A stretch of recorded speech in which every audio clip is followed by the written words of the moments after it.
as Supriyaji also said already, that in post-colonial India, independent India की history में ऐसे घटना हुआ ही नहीं इस देश में. It has never happened. The manner of the constitutional mechanisms have collapsed. The 60,000 people rendered homeless, thousands of them, as we speak here, they are linguisting in relief camps. जो बतवार के टाइम में जो हुआ था, during the time of partition in 1947, it is exactly the same thing. You will feel so bad if you happen to visit that in your own country, we are reenacting the same tragedy. If you visit those relief camps, you will sense it. Our Prime Minister seems to be more concerned with crises and conflicts in other parts.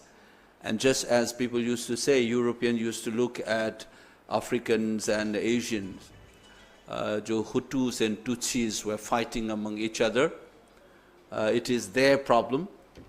And what we as European can do kind of things, dur se dekhne ka jo ek tarika hai, I think sadly the Prime Minister of this country seems to be doing exactly the same. He thinks that conflict in Ukraine is more important than the crisis in his own country, in Manipur. Either he doesn't think that Manipur deserves that kind of interest, or he doesn't think that Manipur is part of this country. Otherwise, I am sure that he would not have allowed to linger this violence in the state of Manipur. It is sad at one level, and it is a sense of indignation and frustration among the people is really bad.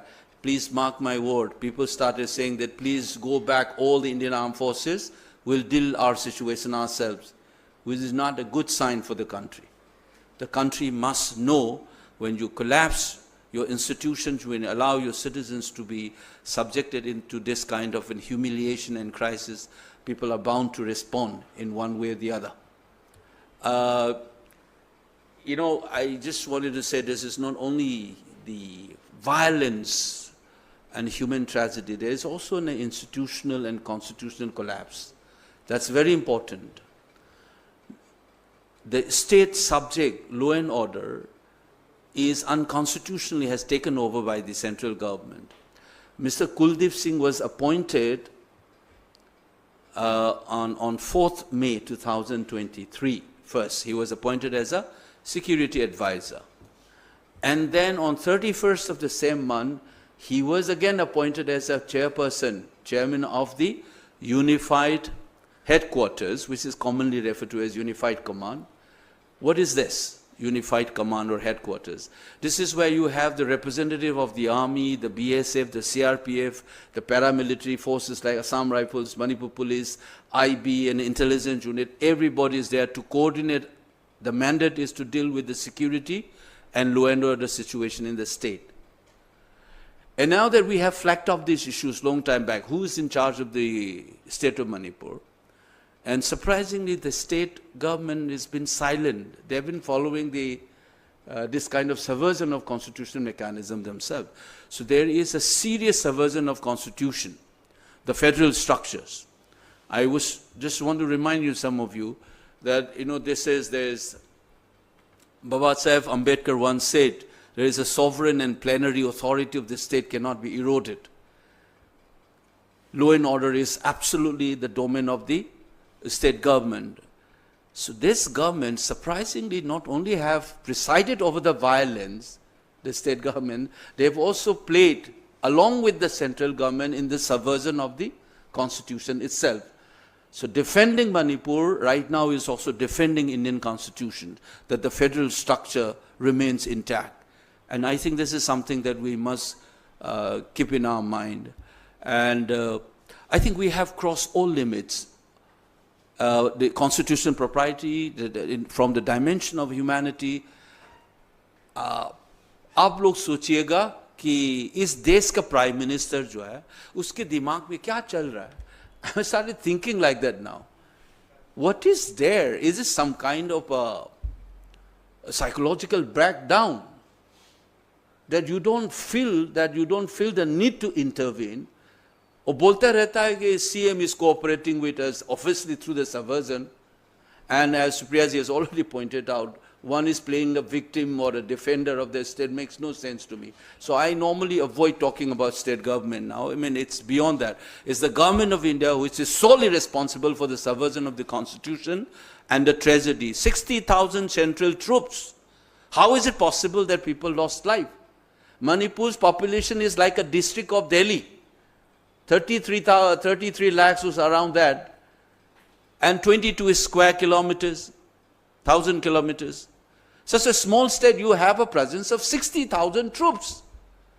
What they have been doing? What is our defense minister, what are our home ministers doing? So it is not only prime ministers. The entire cabinet is responsible for this. And for the rest of the country, I am appealing as a representative of those people in our temple of democracy. Do not watch this tragedy like the Europeans or the Westerners have done when tragedy happens in Rwanda. The fight between Tutsis and Hutus, are you going to say that, oh, Kuki and Meiteis are fighting? That attitude is what the government of India is trying to preach by allowing this violence to go on for 16 months.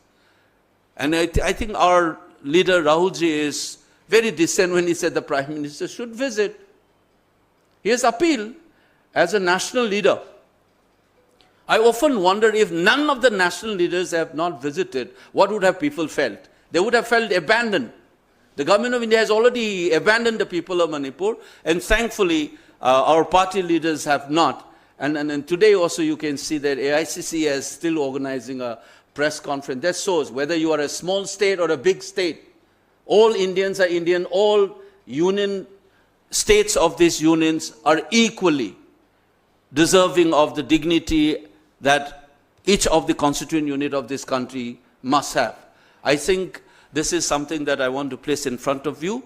Please communicate this message and make sure that the Prime Minister at least comes back to his senses and try to intervene decisively, ask his security forces to act, rein in the violence, and denounce all kind of sectarian-based political demands.